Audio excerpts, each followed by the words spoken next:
You're listening to the Out of Ashan podcast, where we analyze and offer helpful solutions to issues in our world today. Here are your hosts, June and Co. Welcome back, family, to another episode of the Out of Ashan podcast. I'm Co. And I'm June. And we're here back again to share and enlighten you on many things concerning our world.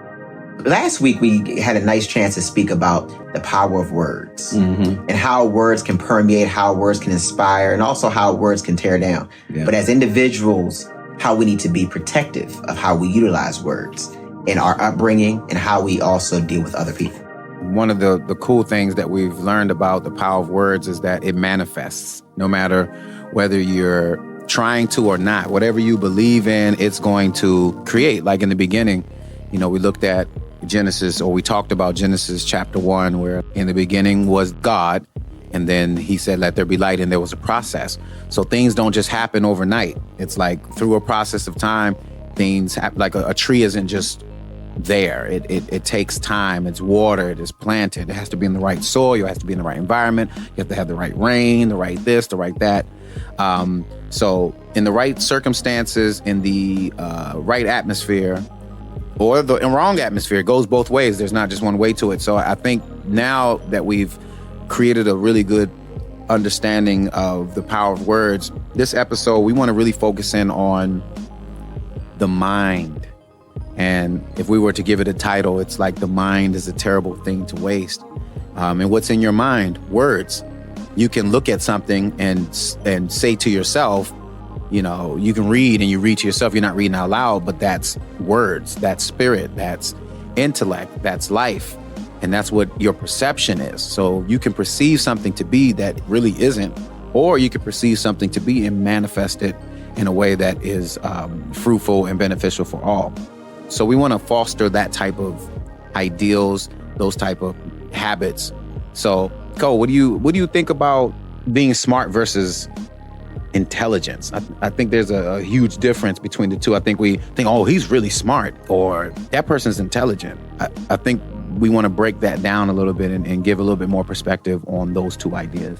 So when you think in terms of an individual being smart versus intelligent, usually a person who is smart is cunning, sharp, very crafty. Yeah. But intelligence oftentimes is something that you're born with. That's why growing up as kids, they usually give you an IQ test because they want to test your ability to learn, how you can process and how you articulate information, because that's a good indicator on how smart you are. So taking an exam will show you, yeah, you're smart because you can know this, you know that, because some people are great test takers. Some people, they learn differently. Yeah, book smart versus street smarts versus street smart. Exactly. Street smarts is more of intuition. That's more intellect. You see the same etymological root words. It's like intel. Wow, he's intelligent. A person can be very intelligent. I mean, because you go like, say, the Pygmy tribe.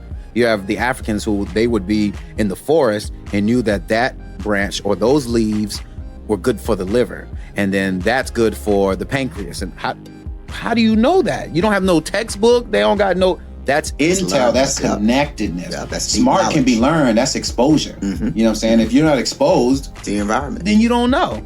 So when you just made that connection between street smart and being book smart, person being street smart, obviously they've been there. They've been at an environment.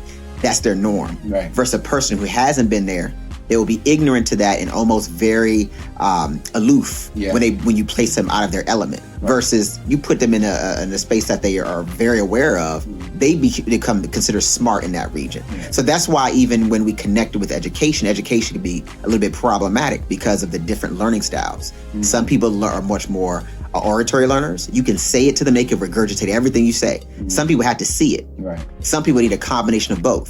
So if you do one or the other, it's not necessarily one is better than the other, but it's just a catering to that person. And that's a tip for teachers and parents and anybody you're dealing with, because you're like, I explained it to you. If you don't get it, then that's on you. Well, there's many learning styles, just like there's a lot of love languages. We're so, as human beings, that's what makes us so powerful and so beautiful, is that we have so many different ways that we communicate, that we understand, that we perceive.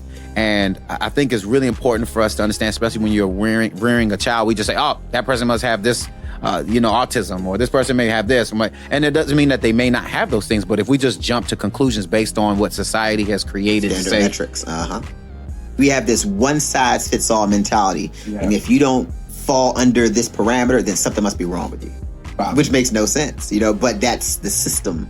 And the intel, I think, is a God-given thing, and I think all of us have a form of intelligence, and it grows as our emotional intelligence. Those things continue to evolve. I think, I used to think this way, but now I've noticed this, whether it be through experience, environment, that creates more of the intel, in wisdom.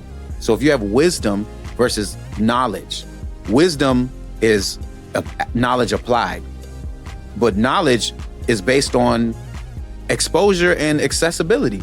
So if somebody lives in a village somewhere and they don't have access to books you read on a daily basis, doesn't mean they're not smart. Or if you live in the hood and you see Ivy League schools and you think, oh well, they're better off than me, they may have more access than you. They may have been exposed to, like growing up, I used to see people on TV and stuff.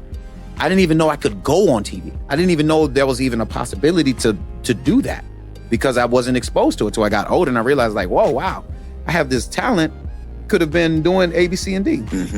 So it's really important to differentiate the two, because then it gives you the self-confidence and not beating yourself up because you're comparing yourself to other people and saying, well, how come I can't do this like they do? Or how come especially with this day and age with Instagram and with social media, it's like everyone is projecting this image that isn't even real. It's not real. You just pull up on somebody and be like, yo, can I take this picture with you? Okay, cool. You took this picture and then you put it up, living my best life. Like, that's not even real.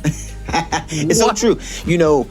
One thing I tell students a lot, even parents, especially of athletes, because I know football is usually one sport where there's a stereotype that they're just dumb people. Right. But you can recall the time when we went to go visit your friend, our Justin. Yeah. Who died. Rest in peace, Justin. This guy was trying out for the Washington Redskins. We went to his room during training camp. It's a hotel in Virginia. And he showed us the binders that they had to memorize, the plays they had to memorize. He had like 5 binders. Like, these weren't the small 1-inch either. These were big binders. And he said they basically you had to know the individual plays. So when you have students in high schools and stuff like this, who, when you give them an algebra exam or they're in class, a lot of times they don't want to apply themselves because they don't see the importance of what they're doing. Mm-hmm. But if they use the same intellect or the same skill that they put on the football field to understand those plays, because just imagine, a lot of people can't do what they do. Yeah, you just imagine, it's crazy. Right, you say that they're dumb, and he's like, yo, I gotta learn blue 52 6 equal 9, and then blue 52 7 equal 12, and it's literally like a 5 and out, and then the other one is a 5 and in, and have to know all those plays, and then the quarterback has it on his sleeve, and that's one component. Then you're dealing with massive, strong guys who are coming at you at lightning speeds. You're having car accidents, basically, and then you have a visor. You're in a helmet where you can't even see. So you have to work with intel. You have to work with knowledge. You have to work with wisdom. You have to work with instinct. Intuition, everything, all at one time. All at one time. That takes a whole nother level. So that's why they're getting paid the way they get paid. Yeah. Same thing with basketball. Any sport, it's a discipline, or a person who disciplines themselves in academics for the sciences, or even the arts. Artists, and this is for artists, because I used to always think I'm not an artist because I work in the music industry and I don't have like a bunch of tattoos on my face, and I'm not saying that's not art, but that's just a aspect. You have so many types of artists. There's bachelors of art. The hieroglyphics is art. Mm-hmm. They spoke through art. That's why I'm intrigued by the Chinese and the Asian languages, because it's like it's emotion. It's signs, whereas English, or it's very rigid and like very controlled, whereas like exactly what is being said, or you don't know what exactly is being said. It's like, oh, you didn't read the fine print.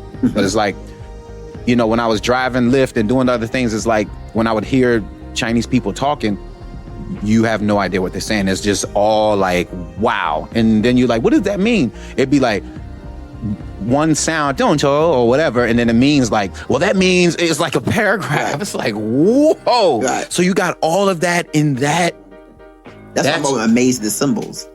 I see people with tattoos. I'm like, what does that say? How do you know that's what it says? About I had to get it verified. But just like you said, it's just one. It looks like a symbol. You're like, this can't possibly be 5 or 6 words. I was just meeting with my uncle the other day, and he was telling me about a lot of the African Adinkra symbols and stuff like that. This means the goose is this, and it's looking back. That means you have to go back and fetch it and bring it back. And I'm like, wow, it's so much rich texture. And that was a part of the oral tradition that the scriptures came from, that a lot of other cultures do, where you're like, well, that's, they in Western world, they call it a myth. Or it's like, the mythology says, well, according to Western standards, I can understand why you think that. But in that culture, oral tradition being passed down through the what? The word. That's rich history, because then it's never lost. It's in the soul. So that goes back to the intel, that goes back to the intellect. And what we're losing in our society now, the hybrid, these half human, half computer individuals, like, oh my gosh, my phone is dying. I can't even survive without my phone. You can't spell without your phone. You can't. People don't even communicate. Like nowadays, you go places and literally there'll be a table full of people. Everyone's on their phone. Everybody. Like they don't talk anymore. So it's even weird now, because depending on the age bracket, they don't know how to communicate with you face to face, because everything is via keyboard, texting. So all their emotions are through emojis and all caps. So when you talk to them in person, they get uncomfortable because they've never had to do it. So that's causing us to become zombies. It's like Walking Dead almost. We can't think anymore. It's like sometimes I go to church or to an event and the speaker is right, like say 10 feet in front of you. They want to look up at the screen. You've been programmed to watch TV sets all day. Literally, he's right in front of you, but you're going to look at the screen. So now you're being told how to think. All the girls take their picture, they turn their head to the side, or everybody looks the same. It's robots. The music sounds the same. I remember I went to South by Southwest, and it was literally, it felt like one trap album for 6, but 12 people was singing the same song. It's like, yo, this next artist gonna get up and gonna do this. Boom, boom, boom, boom. Same song. Same thing over and over and over. Where hip hop and music used to be art is about expression from your soul. But if you have your uniqueness, so if you don't have a unique perspective, if you don't have in touch with an internal perspective, shout out to IPG, if you don't have an internal perspective, you will not be able to maximize your art expression, because that don't sound like the new, and that record is not going to do well. So now what my problem is a lot in the music industry is like, everything is based, or even in the movie, entertainment as a whole is like, what did the numbers say? Right. Okay, it did good, do that again. So it's not art. So it's actually killing culture. You guys are killing culture by doing the same thing. And like you said, they base it on economics, they base it on fanfare.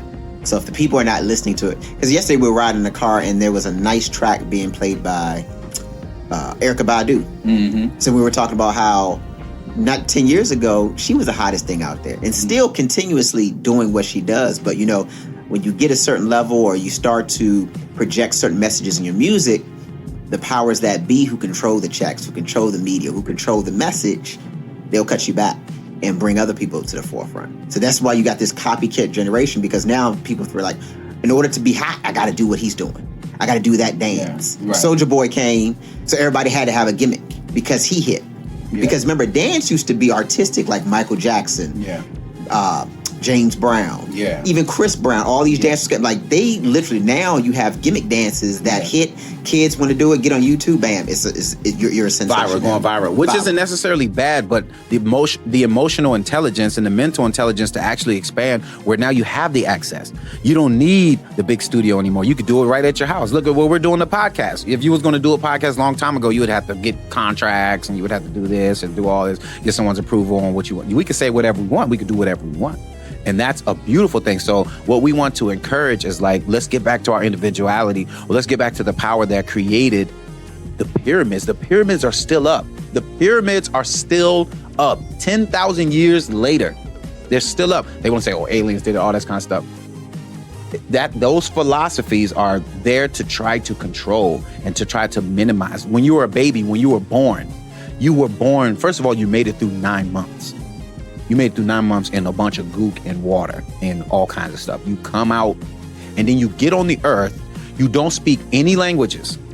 You don't talk. And you learn how to talk. A baby never just stops and is like, I'm not going to try anymore. Just go. Whatever it's seeing, whatever it's perceiving, it has to. So, mommy, ma. Oh my gosh, you said it.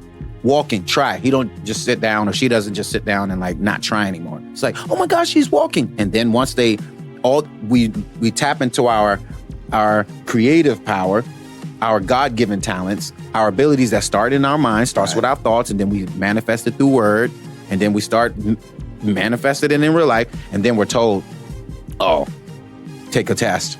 Let's see your intelligence. Let's do this. Oh, we start to philosophize and indoctrinate. And the philosophies now that are in our culture, which is contrary to human nature, is what? Narcissistic now, and individualism. Me only. That's what's dangerous. It's literally killing us. We're oversaturating ourselves with just me. When all of nature, like we said earlier, it's like the ants or the animals. When you see birds fly, you don't see we just watch the birds sometime we're in the park, and you just see them like it's like 12 or 13 of them, and there's such synergy and harmony, and they just float and just moving with no, hey, you gonna go this way or you gonna go that way? In sync, naturally. And we're supposed to be that way, but because we're being programmed in our mind, or we're being controlled, or we're being trying to do what that person's doing, or we perceive, I want to be darker, I need to be lighter, so I'm gonna do this, or I'm gonna do this, or I gotta be like this, I need to go out to the gym, and all those things are not bad. So I'm not knocking any of those things, but everything is about moderation. Yeah, everything has to be in moderation, because it all comes back to the intent. Why are you doing this? What is the true reason you're doing this? Because it's one thing to do things like we talk about, body being healthy. It's great to be healthy. Right. But if your motivation is to look like somebody else, you're going to end up starving yourself, or you're going to end up hurting yourself, or doing damage to yourself. Yeah. And that's not sustainable. Right. So, and the same thing comes to, there's a fine line between being confident or having confidence. But narcissism, to be to be the person to get all the shine and putting down other people, that's when you fall in error. Right. Because, because people, or great people in general, just successful people in life, oftentimes they're humble to the point where other people perpetuate them, or other people put them on a pedestal. So some people, that's all they see is people at their apex. Yeah. So that's what you want to be, but you didn't see the process of how it took to get there. Nor did you see that the why people put them in that position. True. You just can't go and take that office. Yeah, because you can't handle that weight anyway. Handle that weight. You haven't got anything. You get too fast, you're going to lose it. And that's a part of how I feel like America as a whole, like the nation's young, is like a teenager. Mm-hmm. And right now we're having all this, we're in birthing pains. We're going through our maturity. And we're becoming, we're at a point right now where it's like, are we going to mature? Are we going to be able to break through this situation? That's why I think the president, all that's going on right now is a beautiful opportunity to show, are we going to grow? Are we going to mature? Are we going to stay with old ideals that keeps us behind, and we can see how we're losing ground? We're not even in the top 10 in education. We're not in the top 10 of a lot of things. It's just all material driven things, or like money driven things, which are only one metric. And I want to keep pushing the metrics. Like, we have to have other sustainable ways of thinking, philosophies that helps us grow so that we can sustain this and move forward. One thing to touch on, just what you just said, when we talk about different modalities and mediums to operate in, it's like how it was years ago when schools offered technical education. Mm-hmm. You could go to school and be a plumber, a barber, a carpenter, a cosmetologist. They removed all those tech ed programs out of the school. So now they made it college. Then we're realizing that medium is not for everybody. So if we can have, like you just mentioned, that diversity, and actually allow students and allows people to be more diverse and more well-rounded as individuals. So when you start talking about, those blue-collar type professions that require those specialized trainings, that is something which oftentimes IQ tests can't measure. Right. So But they're losing those jobs more and more because of technology. Exactly. In some cases, being a mechanic, for example, you will never be able to lose that unless they move to like this whole electric car things where that becomes automated. Now robots can take your job in that mode, because now those cars. Look at GM. Yep, those cars don't need. How many jobs? 15,000. 15,000 jobs gone. So it's like, that's a lot. So it's accessibility, and it's becoming smaller and smaller. And you have to ask yourself, moving in the future, what is that? Where is that bringing us to? So it goes back to the beginning. So it's like all these things we're doing, everything's going to come back to what was natural and what was supposed to be, which is community and connection. And that was the cool thing that I learned, working throughout Africa, was like, they don't have all of the material wealth, but they had the connection in the community, which is needed just like food and water. We all need connection. So we have this quasi, that's why we talk about these hybrids. We're all connected through social media. We're always on social media. And it's like, okay, that's cool. It's not really connected though, because like you said, when you have a conversation with somebody, it's like you're talking to a foreign person. It's weird too, because sometimes you'll see people put pictures up, and then when you meet them in person, it's like, oh wow, that's not even. It's you. This is like a totally different individual, because they smile and they do all this different stuff, and you meet them and it's like the energy is completely different. Energy, there's emotion, there's a lot of different things playing that you can't get from typing in front of a computer screen or through your cell phone. So you can't do it. So natural, and I think that's the, once again, you have the different fruits and the different groups of people that bring different perspectives and strength and beauty to the world. The people in poor nations or materialistically poor, whether it be South America, Africa, the islands, Haiti, or wherever you go there, you're going to find culture. And that's what's been there from the beginning, before all of this industrialization and Western philosophies and all those things that came about.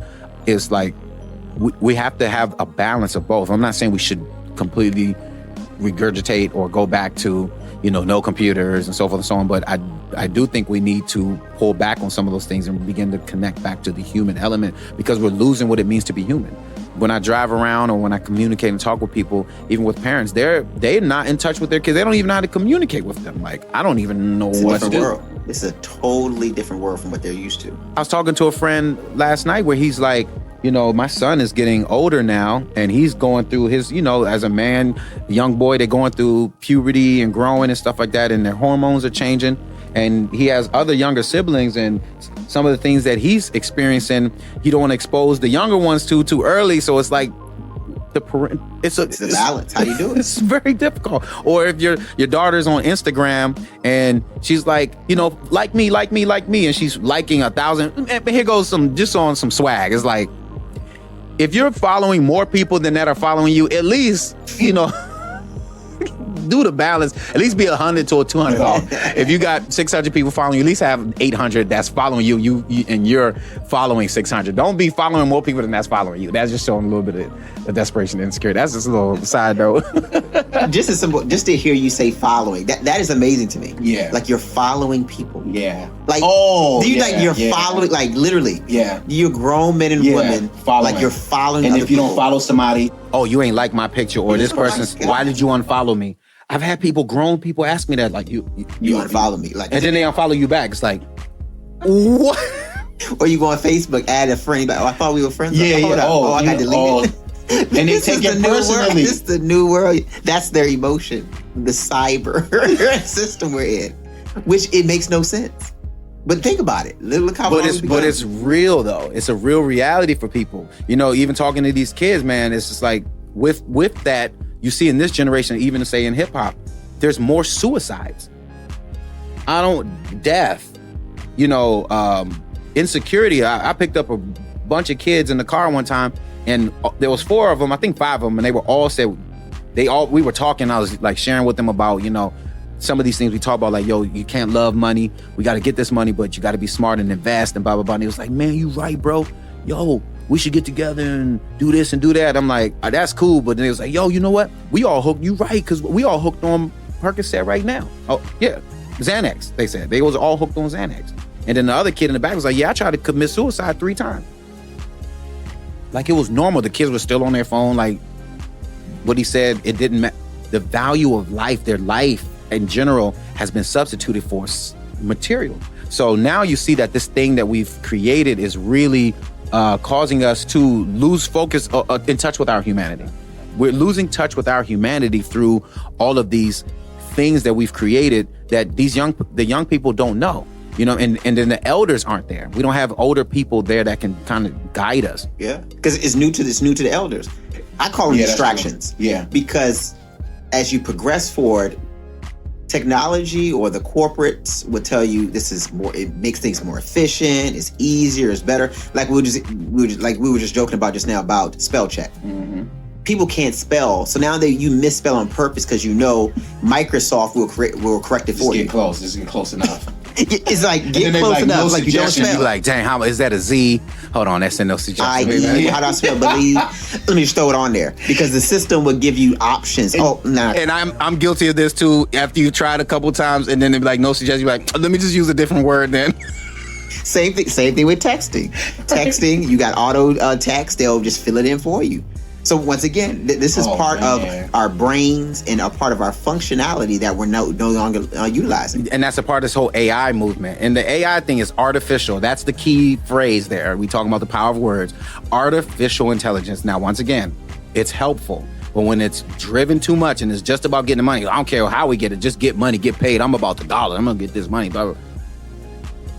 AI is suggesting everything. You watch a YouTube video, they're like, oh, we suggest this. Or like when I'm on Spotify, you guys don't get it right. Spotify, you got to get it right. If I'm playing Bob Marley, I don't want to hear just any reggae artist because you think, oh, they're the reggae, let's throw that. Nah, because it's the energy of that specific artist. So that's how you need to tap in and really suggest things, but you can't have that because it's not real. That's the problem with robots. I don't want no robot driving me because there's going to be some type of human element that you can't equate for. Exactly. And that's where you fall into problems. But a lot of those things aren't really measured or cared about because I'll get the dollar, you guys do what you want. So the value of life is not important.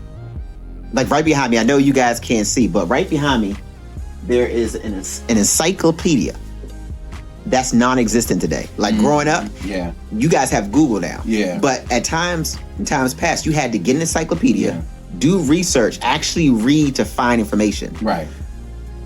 So reading comprehension, being able to decode and see how scientists write, that also builds your reading and writing skills. But now, since you can go to a computer and type in Google and get some article or snapshot, you've lost all the sense of research. And now their research is basically seeing what's on the internet. And you can create new history. You can create anything. Wikipedia. There was an article where the Pope was like, I think they misunderstood the Lord's Prayer, so we're going to change it this way because he didn't really mean lead into temptation this way, so we're going to change it this way. And now you see how those types of things are formed. And then say 200 years from now, it's a totally different ballgame. It's just like if your name is Co, right? And I'm like, nah, your name is Calm. You be like, nah, that's not my name. And I go on stage with 1,000 people and I'm like, his name is Calm. You be like, nah, that's not my name. Everybody's like, Calm. Your name is. And they rush Bungar and then you die. When they say what your name is, your name is Calm. That's what's happening with the internet and stuff. It's like you could change it based on who has the power. Mm-hmm. Big bank, take little bank. Once you're gone, that's it. But the problem with that is it's not sustainable. A lot of things that we're doing is not long-term. It's all short-term thinking. It's like, we're going to gentrify the city and bring everybody in and da-da-da-da-da. Well, did you account for traffic? Did you account for the subway, transportation, and infrastructural system? Nah, we ain't worried about that because we got this coming and we got to prepare. Being in LA, the traffic is insane. But it's like, when I moved there like in 2001, they were talking about building, the subway system, and it's getting a little better, but it's like this kind of makeshift build up for, whether it be the Olympics or whatever things that they're trying to equate for. And that's a part of this whole technological advancement. I think the technology is not the problem. It's just like guns aren't the problem. It's the emotional and mental intelligence or intel or information or access or knowledge or exposure that people don't have, right? And if you don't grow with it, then the technology becomes harmful. So go back to what you were saying about parenting. One of the best things parents can do, and it's very difficult, you have to monitor and limit the exposure, especially kids on cell phones or kids on a computer. You have to not take it away and say no, not be a part of it because technology is advancing. Right. But you have to be able to segment it in a way that is not in too much of abundance where it's taking their lives over. Right. So the parents have to go along with the ride as well.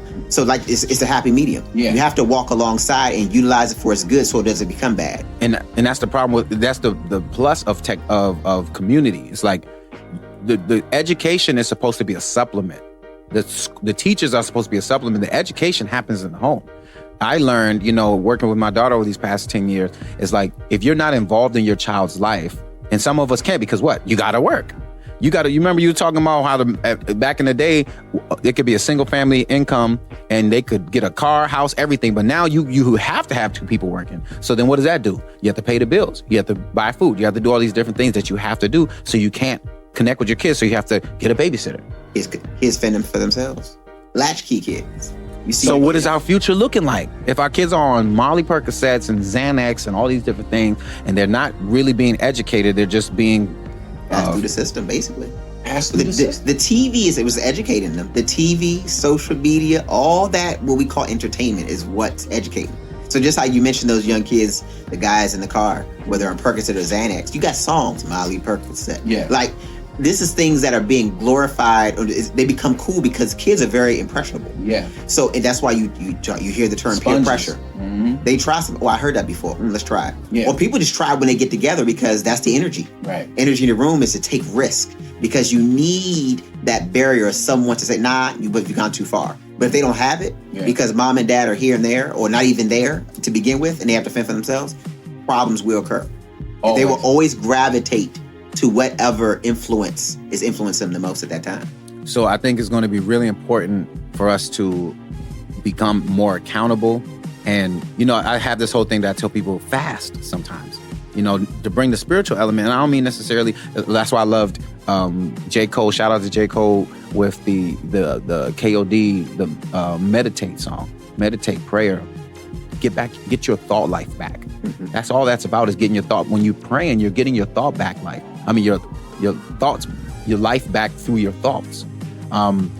So you have people who are allowing their thoughts to, because when you're on these drugs and when you're doing these different things, your mind is no longer your own.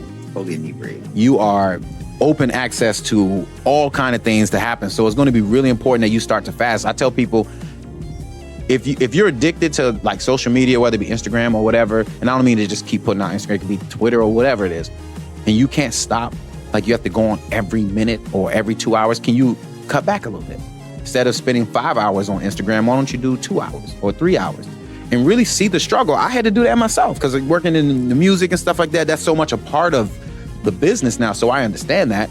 But once again, I want to keep pushing balance. It's like, if you can't stop and it's controlling you, where you got to look to see how many people liked what you put up, or, oh, they ain't really like my picture, or you take 1,000 pictures and get the right one and put the filters on it and all these different things, but you can't stop. Can you take a break? Do you have to always be on? You always got to be on the gram? Do you have to put it when you're eating? Well, you got to see what you're eating. Like, we need. That goes back to that question. Why do we do these things? Why? What is driving people to think that somebody really cares about what you do on a 24-hour basis? Value of self. That's crucial. It's the self-value. Like Jay said, he said, I crowd surf the internet to get my self-esteem, basically. I mean, it makes sense. Yeah. When I watched you watched the I think the movie, the social media, whatever, the Zuckerberg movie. Zuckerberg was an introvert. He couldn't really communicate with people. Mm-hmm. So creating this platform was the equilibrium where now you can sit behind a computer screen and connect with people or talk to people, whether it's a girl, male, female. Yeah. And you're at a neutral site. And I learned that it was the system that he was creating because he couldn't. I don't know if this is absolute fact, but what I heard that Facebook started with, he was trying to get girls and he couldn't. Get rejected, right? So then he did a whole new thing where he was like, okay, we're going to do a rating system. Guys, what do you think about this girl? What do you give her? We gave her a 10 for her looks. We gave her an 8 for this or 8 for that or 9 for, and that became so popular, and then it just grew into this. So that's a cool thing to a degree, but what was the root? What was the why? That's why. Because the why is important, because that's the energy that you place. It's almost like when a girl's like, he only want me for my this and that and blah, blah, blah. Well, how did you attract them in the first place? Mm-hmm, mm-hmm. You can't be like, this and that and all now. Whatever you attract somebody with, you have to maintain that to keep them. So that's why it's important to be yourself and to know yourself. Because you're like, well, that's just the way I am. And I'm going to be me and I'm living all these terms that we use, like living my best life and all those different things, which are cool, but they become almost cliche. It's just a saying other people say. Just to say it. And then it becomes your thought process is based on what pop culture is saying, instead of having your own ideals. And then there's the balance there too, because like, I'm my own self. I'm gonna do me, and I'm gonna just do me and live. I don't care what nobody think. And there is that element that we do need, but once again, it is balance, because we are all living on this earth, and we do need each other. Live in harmony, and we have to live in harmony, like the birds. That's why the scriptures always talk about, as Solomon was. He said, "Look at the ant. You sluggard, you slow, check them. They know when the harvest is coming, because they know about the seasons and the time. They store the food away because they know at this season we can't, so they can see ahead. But if we're totally dependent on the system and totally dependent on that, it's always going to be there. I can always just wake up. It's funny, if the internet was to shut down for a day, the world would be over. Especially America. People would not know how to survive. Oh my God. Even if it was shut down for 30 minutes, or for 3 hours. Just think of your workplace when the internet shut down. You can't, oh my gosh, can't check my email. Oh my gosh, I'm going to miss a meeting. Oh my gosh, my phone's down. Everything is... So is that really advancement? You know what I'm saying? Is that really like... That's what we call progress. Is it really? Because clearly once they shut it down or something happens, remember Y2K? If the electrical system just dropped, what are you going to do? We don't remember cell phone numbers. We don't remember anything. Like our mind, because your mind has been numb. You haven't been using certain aspects of your mind, so that those parts become dormant, and you got to keep working. So it's amazing how, and this goes back to developing yourself and becoming much more mature spiritually. Mm-hmm. At one time, if you use the term fasting, it was always referred to back to something in the Bible. Right. But now you listen to health experts, and they will tell you to do intermittent fasting. Yeah. The scriptures, Jesus, they told us to do fasting a long time ago. But we thought it was just, but I mean, it's true too. The purification sets yourself apart. Yeah. Just like now how we're so advanced that we constantly do things, whether it's social media, whether it's eating too much. Even the Catholics talk about Lent, giving something up, because that is something that humans need. Because humans, we overindulge because we love the flesh. Yeah. So we're always going to overindulge in the flesh. Yeah. So fasting, that is something that is a principle of life that you must do. Yeah. And accountability is really important, and consistency, process, do it slowly. Over a period of time, I lost 50 pounds. It wasn't like, it was slowly. I stopped eating beef and I ate turkey. And then I moved from turkey to the chicken. And then from chicken to vegan, or whatever it may be. However you do things, don't crash course it. You want to process it not only mentally and emotionally, then it happens easier physically. So the 3 E's I want to leave us with is enlightenment. You need to enlighten, encourage one another through word, through process, through helping each other, and then through education. Educate yourself so that you can know what's going on, so you can understand how to move forward, and that you can clarify your mind, because your mind is a terrible thing to waste, and it is the most important part of your being, because it's your tap into the spirit realm and into this natural realm. We had a good time with you guys. Definitely. We hope that this was helpful, and we look forward to many more in the future. I'm Cole. And I'm June. We out. This podcast has been brought to you by our sponsors, IPG and Carry On Transportation Solutions. You have just listened to the Out of Ashan podcast with your hosts, June and Co. Be sure to visit our website at www.outofashan.com to join the conversation. If you have any questions, comments, or suggestions, get in touch with us on Facebook, Instagram, or Twitter. Head over to iTunes to subscribe, rate, and leave a review. Also, share with others. See you on our next episode.